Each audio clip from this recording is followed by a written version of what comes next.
position that it's okay to tell children the fable that is Santa Claus. In terms of, I would say the modern, uh, what is the term?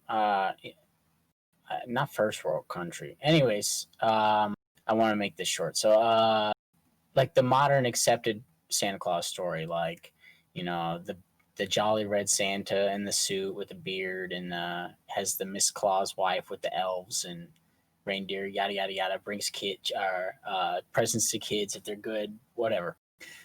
So the reason why I think this is okay to instill into children is for a few simple reasons. And so I'll present those reasons and then I'll let Cool Dog speak and we can break those reasons down. Um, so essentially, reality is not, structured in any specific way where there's guaranteed results. Animals specifically are born in the wild to, do instinctively what they understand to do. Sometimes depending on how complex the thought process of the animal species is, maybe they'll teach their children a few things, but for most off, beings understand how to exist. Well, humans are a little bit more complex in terms of how we develop and exist, and in terms of modern culture, there's a lot of positive and negative aspects to I would say the human condition. So essentially, a human being is born as like a blank slate without really understanding what to do, and depending on the environment the human being grows up in, it can figure things out on its own, and depending on the conditionings it's experiencing or the specific events that it goes through, it will shape a specific framework or perception of reality. um, so in modern reality, or current modern times, we have a structure of our society where we have systems in place because we have specific desires. We want protection of our property, our privacy, our safety. We want opportunities for our family and our children and whatnot. Blah blah blah. So we have structures in place, and we, for the most part, desire good moral values or whatever our understanding of those good moral values to be. We specifically or typically desire those in the individuals that exist within our societal structure. So it's essential to figure out productive methods of instilling specific social constructs or constructs into the child's mind as the child is developing, specifically because they're exposed to so much stimuli as they're developing, their environment, the different individuals they interact with. So there's all this influence coming in. So human beings, in order to have productive results, they need to apply specific social structures or moral uh, frameworks into those children as they're developing, so they'll become productive and safe citizens in their adulthood and future society. So we can break that down after Cool Dog makes its statement.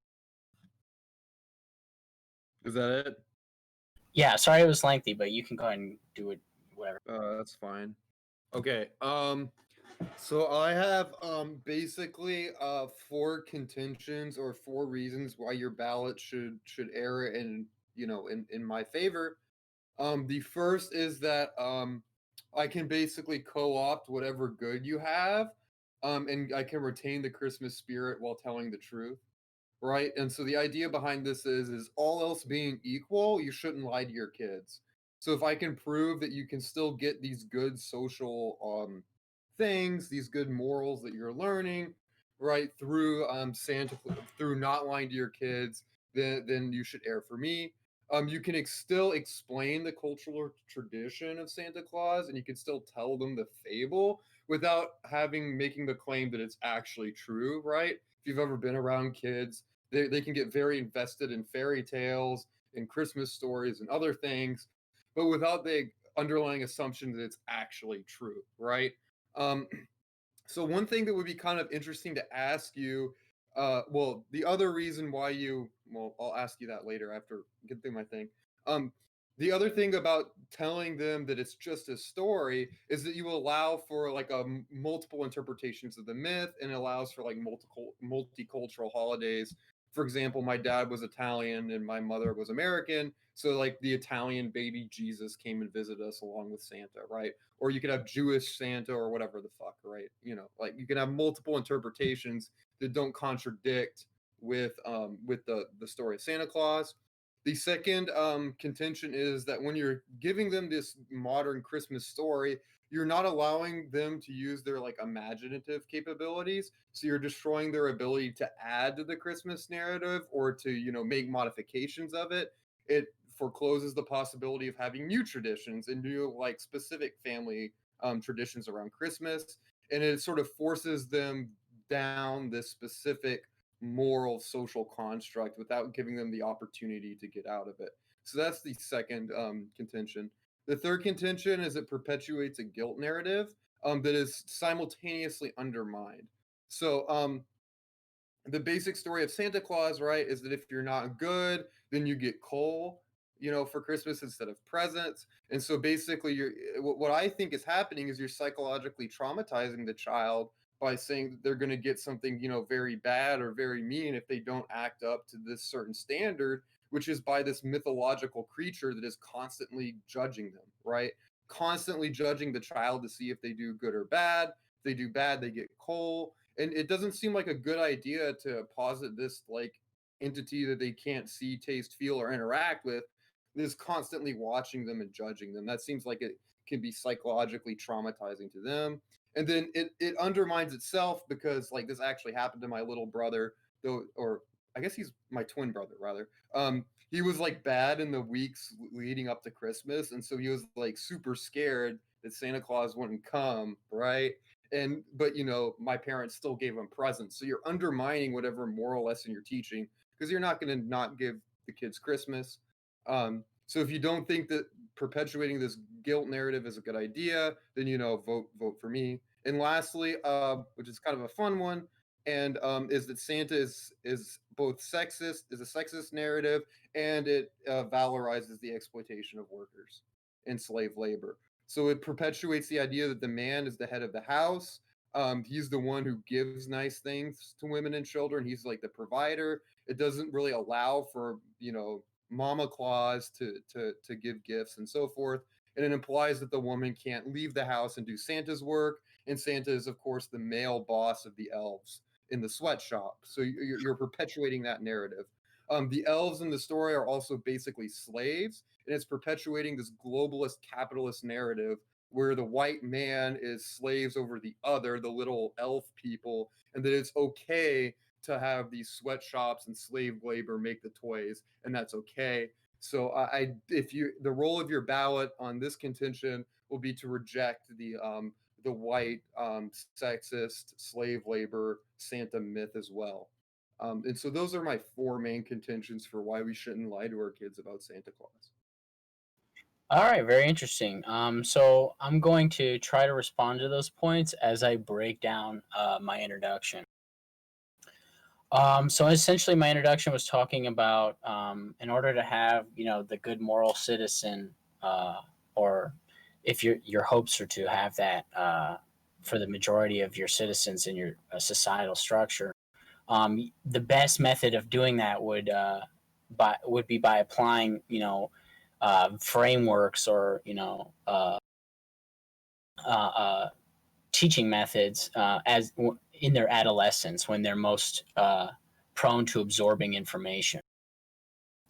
And so this is the great interesting reason why uh, it actually ties into what you actually mentioned, and it's good that the story does what you specifically said, especially about like um, you know, the good or bad framework, uh, the you know, the sexism thing where there's the gender roles and then the slave labor with the elves. The story itself doesn't actually depict it like the elves don't look sad or like, you know, if you go to the mall they're not like, gosh, I wish Santa paid us and we're just stuck like, and it's never like Miss Claus is, I wish I could ride the sleigh, but he does it every time and he tells me I have to That's stay because home. of Like, your that's never the narrative of, oppression. They've internalized their oppression. well, sure, it's up to interpretation essentially. So but it's key that it's that way, and because this you want to, if you want efficiency, you want to do like, I can't remember who says it, but it's like, the simplest solution is always the best one or something like that. um but like, so like, something that covers the most ground is the most efficient in terms of lesson framework. So the Santa Claus lie, this is what it does for a child. In their adolescence, when they're first, you know, you presented the story, and this is contingent on if the parent does it correctly. Now, the example you gave where the parents like, "Oh, you're bad. Give them the presents anyway." Well, they're not implementing it correctly, and that's just user error. But in the scenario where it's implemented correctly, the child is presented with the understanding of a good or bad moral framework, and it's vague in its presentation because I think it's up to the discretion of the parent. True. So like the parent would be like, "Oh, well, stealing is bad," or coloring on mommy's shoes is bad. Like whatever applies to their family, and then whatever applies to the society that they live in. So they make it generally vague so that the parent can apply their own framework. So the kid's like, "Well, that's not what Santa said." You know what I mean? So Yeah. the child is instilled an understanding of good or bad from the story. Um, Um, could I ask a clarification question here? yeah, go Do you ahead. believe in God, Uh, I don't. like the Christian God or something like that? I'm worried about answering that because I'm not sure what it'll lead to in terms of the results of the debate, but I don't think it's actually related in any way. So, can Well, I it abstain from answering that question? Can I say can, I but don't like, know whether there's a God or not? Can I say that? but, yeah, yeah, sure, sure. But like, it seems to me that either God seems to be either a more reinforced narrative that you could tell the kids that reaches the same result that Well, okay. persists throughout the year and not just at Christmas time.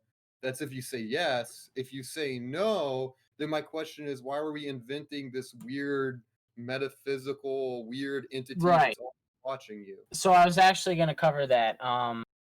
The framework with God, for one, it's not like, it's not tangibly provable unless like God itself presents proof, right? Like it's faith based. Whereas like we could go to the North Pole and see there's no Santa workshop, and like people can conceptually understand there's no animal that can fly without wings like that, like reindeer do, and it's like a magical. So there's variations to that, as well as God is presented to be a true thing. Like most people wouldn't teach God to their children. Like I was trying to actually touch on that. So like the story of Santa Claus has to be a lie because of all the things that it encompasses in order to teach the child a specific framework. Yeah, but you see, that's the problem with Santa Claus is the second that the kid goes onto Google and says, what's at the North Pole, then your story loses its utility, Well, no, right? You're no because you can just longer figure that's that. arbitrary. That's arbitrary. You can But just with say, well, God, no, it's a because big thing because we don't want Santa's workshop to be locatable because we don't want anyone to hurt Santa. Like you can just work around that with a child. Like that's arbitrary. That's a product of modern times, and it's an issue that you can deal with. Just like as we've progressed through society, we've figured out methods of adapting our solutions. I mean, but the other question is, why are we resorting to telling lies to children when we can Right. just So that's explain? what I'm trying to get to, why it has to be a lie, and why this lie is so good is because it also instills moral values. It's a lie that not only instills moral values but also presents a lot of things about society. One, that you Okay. live in a reality where nothing is guaranteed and you can be fooled or lied to. And but the way that you're learning that is in an environment that is safe and comfortable. Whereas if you learn that in a real experience in reality, like, oh yeah, give me $10,000 and I'll double it for you. Oh, okay, here you go. See ya, and you just lost 10,000. Well, now you learned that lesson, but in a way you wish you didn't. In this way, oh, that was a fun little fantasy when I was a kid, and as I became an adult and didn't really care about that stuff anymore, anyways, oh, I figured out it was a lie. Well, now I understand that lies are lies, and that's a possible thing that can happen to me in reality. I better be more careful when I'm trusting, even when it comes to people I already trust, like my parents. So it's like it's an So you're incredible reading framework for all this these things that you can teach trust. with it. So you think it's a good thing to instill distrust between parents and children? No, it's not because this is not a lie that's like, oh yes, I'll pick you up from school on time, or something that actually builds like a, I don't know if I can rely on you, I don't know if I can trust you. Like, Is one, it promotes then fantasy and imagination when the child is a child, but when the child becomes an adult, the child is recognizing in a comfortable environment that the parent is teaching the child the concept of lies. Uh, Learning something is always the best through experience. So I they're agree with teaching the that child through a part. comfortable experience that isn't detrimental because it's a fantastical lie. It's not a lie that affects their actual physical life. The lie was a fun one when they were a child because they got gifts with it and things like that. So it's a fantastical lie that has no detrimental effects and thus instills the concept of betrayal even from a loved one in a way that Sure. the person can utilize that in their normal life. But I mean, we don't do this with like almost any other fairy tale though, right? There's like why is Hansel and Gretel not purported as being actually true, right? It Well, I doesn't mean, we don't. make That's I moral don't care work. about any other story. I'm just talking about why the Santa Yeah, Claus I story know, is but so there's good. no but all else being equal, if we can capture the same moral lessons that Santa teaches us without lying, we should do that over lying to them, Well, I right? mean, you can teach if you want to just teach those lessons to your child without lying to them, then you can find another framework. But if you want to instill multiple frameworks, including the negative ones that the child will have to deal with from people not related to the child through individual, interactions in their everyday life, well, instead of doing a bunch of stories and a bunch of, I'll try to do that. Well, here's one that's a comfortable story that you can tell, have fun with your child, and you can also teach the child this is a reality of betrayal, And this is a reality of lies. You can't always trust the narrative unless you have physical proof. And at the same time, it allows the child to question their own moral frameworks like, I notice Santa's always doing the work instead of Mrs. Claus. Is that correct? Or do those elves get compensated for their work? Like it allows the child to formulate their own opinionated understanding because no, it's it vague in doesn't. the narrative. It does because it's vague in the narrative, and it's up So to the parent to teach their you discretion. tell me that Santa actually exists in such and such a way, and you're positively reinforcing this narrative by giving them presents, which is like a dopamine like dump or whatever the hell, whatever the psychologists say, right? You're reinforcing this as true and that this is the way that reality works. That's what you're doing. Well, You're that's not just a you're not opening up imaginative ways to deal with this because you're the one asserting this and this is the way that Santa is. This is how Christmas works, for one and all. I mean, so that's just a debate on what are proper parenting techniques. Like the most common parenting technique is a reward punishment system. If you do bad things, you get grounded or you get stuff Yeah, right. taken from you. If you do good things, you get rewarded. So that just aligns with how this, or this rather, this tale is built to be integratable Yeah, within that but already if existing I'm gonna framework. teach my children that it's bad to lie, why do I want to teach that through lying about some of their most memorable experiences? That seems to counteract the moral teaching that we're trying to give to children. Why Well, is it because okay for mom and dad to lie, but not okay for Junior to? Because when the parents reveal the lie, when Junior would not be lying to the parents for the specific purpose of teaching moral framework to the parents. So that's understandably why Junior can't lie, but the parents can. And parents can't lie to their children for any old reason, but within this framework, they can teach the child the moral understanding of lying by doing it through experience, by giving them a lie that they can digest and properly understand was a lie and feel the own effects of that. And Why at the are same time, it doesn't devalue the experiences they have because they still had the presence, they had the good times with their family, and the lie is not revealed right after those experiences are had. Those experiences are allowed to be solidified, and the adult, as the child becomes an adult, the lie is revealed naturally. As the adult becomes aware that the parents are buying gifts, I see the receipt in the trash. The child can reveal it to themselves as they become an adult, and the adults can just explain to the newly formed adult, this is how the structure of this, good job on figuring it out, this is how the structure of the framework is designed, and this is why we did it for you. But why not teach them with actual real life situations that they encounter? Why do it with this fantastical, and like this fantastical false narrative? Why can't we do this with something else that doesn't require, the moral bad of lying? I don't understand why we uniquely need Santa. Well, because not only does this unique story of Santa cover encompass like so many different mental aspects of morality, um, it also, like, you can't teach a child the experiences of lying and deceit and stuff in a comfortable way unless you actually lie to them, like, oh yeah, I'll pick you up on, at 5:30, and you show up at 6:30 and they're standing outside for an hour. Like, that's the only way you could do it, and that's actually negative, and you could traumatize the child. Whereas this way, there's like gifts and fun, and they can figure it out on their own when they become an adult. I mean, but the fact that I mean, okay, sure, but I still want to talk about this. I think I would be remiss not to hammer home on the bad parts of the Santa narrative that we're talking about.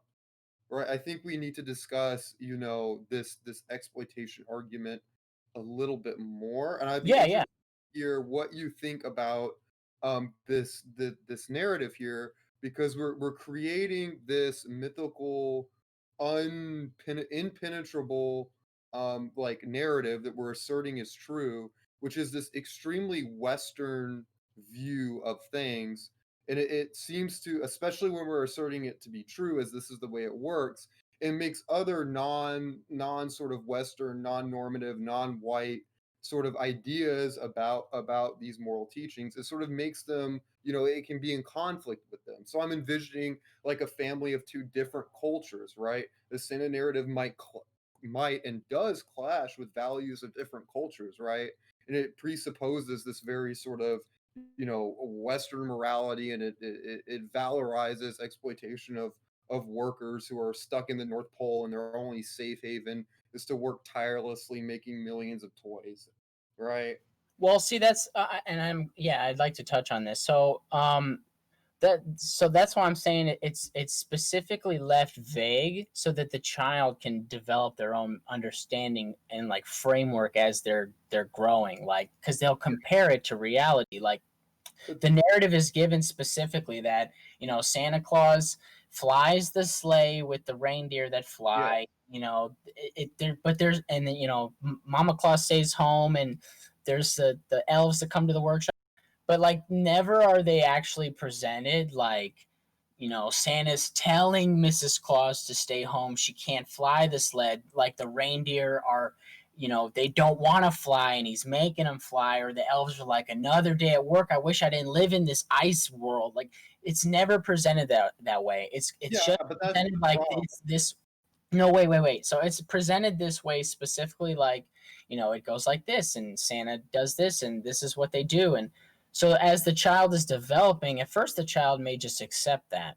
But as the child is developing and constantly being reintroduced this narrative every year, they can start to question, like, well, is Mrs. Claus okay with that, or what are the conditions of the elves? So you see what I'm saying? And then the Why do we have parents' to role is assert to this is facilitate. Hold on, just 1 second. I'm almost done. Their yeah, okay. parents are to facilitate good moral like that's their role, is to facilitate good moral values. So as the child starts to question that narrative, oh, is Mrs. Claus okay with that? Are the reindeer fed right? The parents' duty, if they want the results to be a moral child, like with good moral values, they will say, well, yeah, I mean, it's not like that because Mrs. Claus is forced to be like, she chooses to be like that. She tells Mr. Claus, have fun on what you want to do, and thank goodness that the reindeer are they're so excited because they were waiting for you to, you can present it in a way so that you're teaching acceptance and understanding, and showing like people should only be doing the things that they want to do. Like you can apply that to the narrative. So I think that there are like two key points to that I want to maybe rebuff that argument. Is one, you mentioned the vagueness, right? And I think that that's a bug, not a feature, right? Because now we have this immaterial entity that the poor child has absolutely no contact with whatsoever, who is constantly knowing what they're doing and has this intentionally vague standard by your means, which is basically condemning them to the hell of having no presents on Christmas or getting them into heaven, right? This is the old school Baptist Bible thumping Christian moralizing narrative, which is a guilt trip for the poor kid, right? That's point one. Point two, even if I don't win this argument, the question remains, why do we have to lie about it? Why can't we teach these exact same moral values and breed them whatever it is, the night before Christmas every year, right? But with no real assertion that this is like reality, right? We can do the same thing in fairy tales. We can read them Aesop's fables, and it has the exact same effect. But we're respecting them in a sense, in that we tell the child that you can trust mom and dad to tell you the truth and not to tell you lies about the world, right? I think that that's a more valuable lesson, right? That would be better. Well, I mean, like I tried to explain earlier, like the child is going to have to understand lies and deceit as they develop their adulthood and exist as an individual in reality. And this story is the only like positive, productive method of teaching them that framework without actually traumatizing or causing negative mental harm to them, because it's followed by reward and happiness and family values. And Right. You see, but that's the problem, right? Is you have to follow through with the story. So if the kid misbehaves or is generally, has behavioral problems, then they don't get Christmas. That seems like a really great parenting tactic where you have all the other poor children get their Christmas presents, but little Billy doesn't because well, he was that's just user one of error. Like if other people are getting their presents even though they're bad, that's because their parents are doing it wrong in terms of how the framework's supposed to work. If you're suggesting that it's bad that the kid doesn't get his presents even though he was bad from the understanding the parent gave him about what bad is, well, then that's just an argument of whether the punishment reward system is proper parenting. like the issue though is that if we have the user error, then we're undercutting our moral message, which I think that you would agree with, But right? that wouldn't Bad. make the story immoral. That wouldn't make the story immoral. That would just make the user making an error. uh, yeah, sure. I'm just let me run the dilemma here. So like Okay. either we give the bad kids gifts, in which case it's user error, bad parenting, not good, right? Or we don't give the bad kid gifts, and now we're in Bible thumper fire and brimstone land.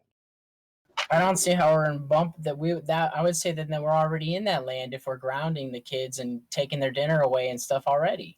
I mean, with some people spank their kids and say that's okay. That's physical assault on the child in my perception. I mean, we're No, already no, in no. Bible thumper land. Sure, sure. But the difference between these two is that justice is immediate, right? Like the punishment is natural and flows directly from the problem behavior immediately afterwards, right? Wait, But with wait, the wait. Santa Claus narrative, this shit's hanging over their head for the entire year, potentially, or a Yeah, month. that generates a framework of long-term consequences. That's good to instill into a child. But but but that's like the exact problem with people who are in fundamentalist religions, right? Is they're constantly being beaten to the ground with this guilt that they can never rid themselves of. Well, so that's not what's going to happen. Like, if the kid is really scared that they're not going to get presents or whatever, I mean, are they still acting bad? Then they need to learn the lessons of their behavior. That you have to learn cause and effect. If you're Yeah, still right. being bad, you have to accept that those are the consequences of your Right. choices. And so why delay the effect until a month later, right?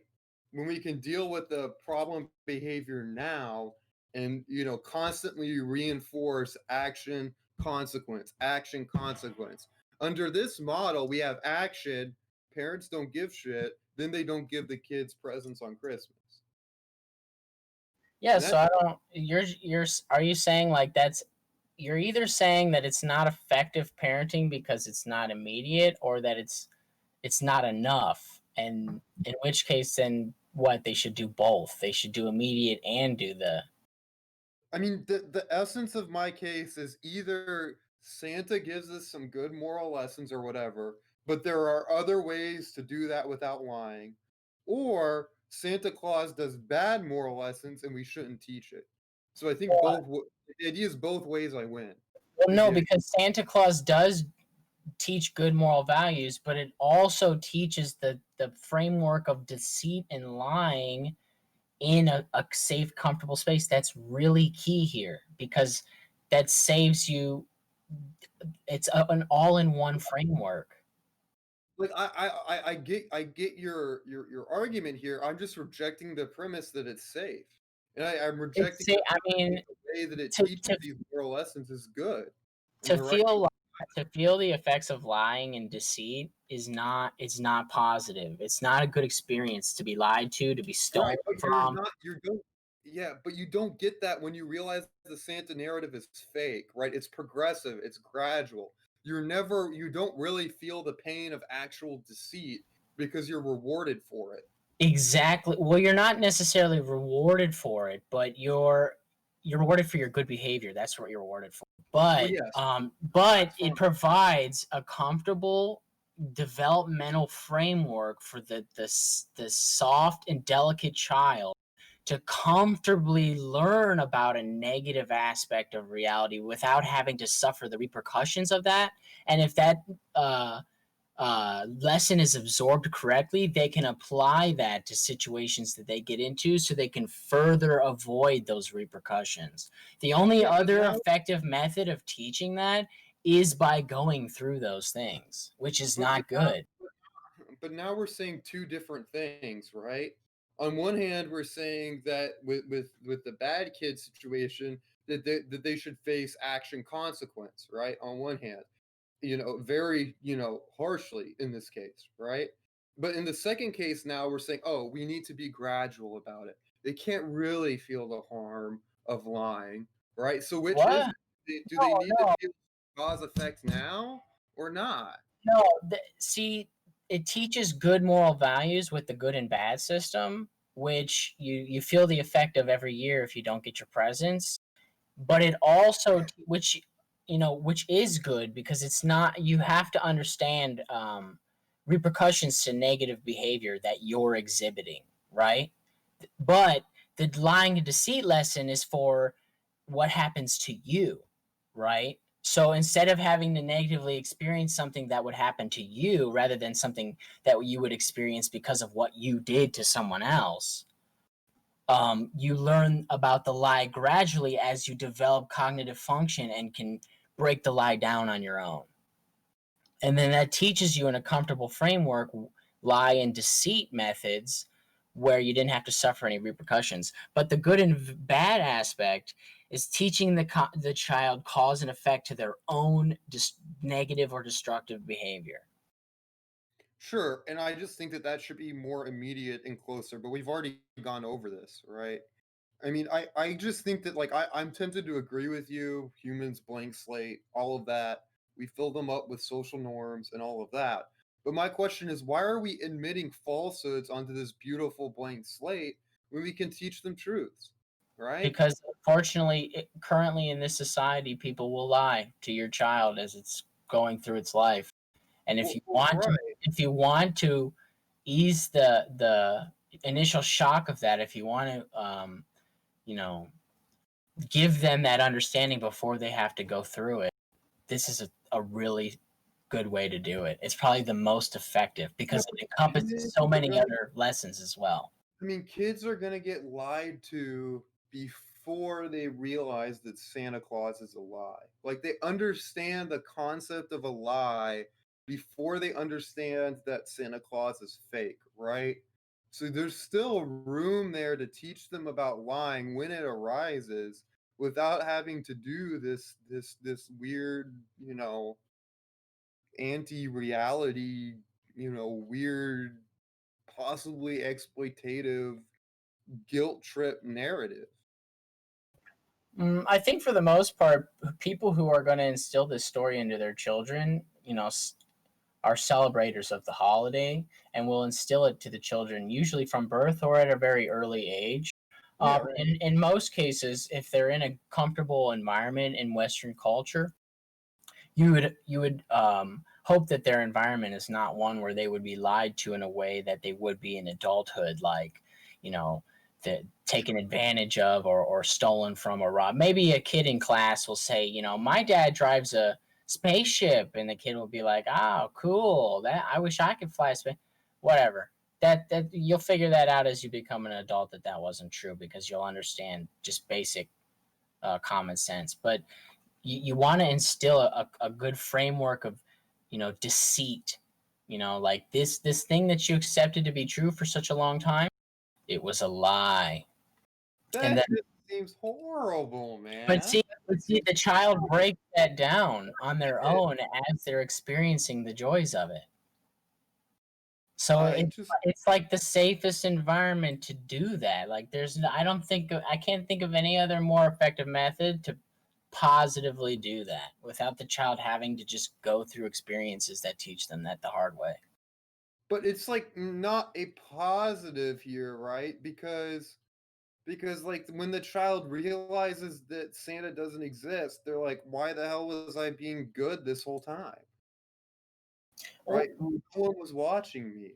well, no, because you learn through the reward. You like the reward or the what was it? Punishment reward system. That's reinforced by this narrative. You learn like there's repercussions to your actions. So it's like you're not But being we get good. What? with good parenting, we already have all of this. No, right, but like you can do that, but if in combination with this narrative, you can present so many moral frameworks as well as the negative deceit aspects. And it also, like I said earlier, it touches on like the potential sexism or the potential, poor worker conditions, or as the child becomes more adult, like they can break down those frameworks and think if they think those structures apply and whatnot, and they can develop moral frameworks around that. So But it's an all encompassing.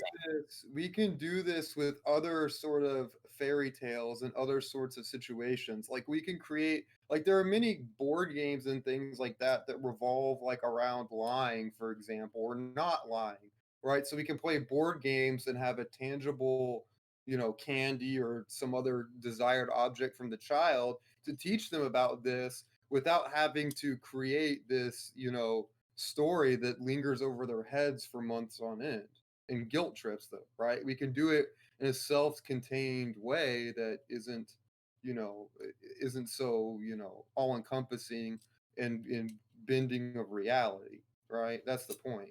We don't have to bend reality to teach moral lessons. I think we're over the time limit, so I'll just make my last sentence be I don't think there's any other narrative that is all encompassing as the current Santa Claus narrative. I wouldn't disagree that we could come up with a different one or a- edit or adjust other narratives to, do the same job if we wanted to, but why fix what ain't broke? Just use what already exists. So that's my closing statement. Yeah, I'll rest in fairness to the affirmative.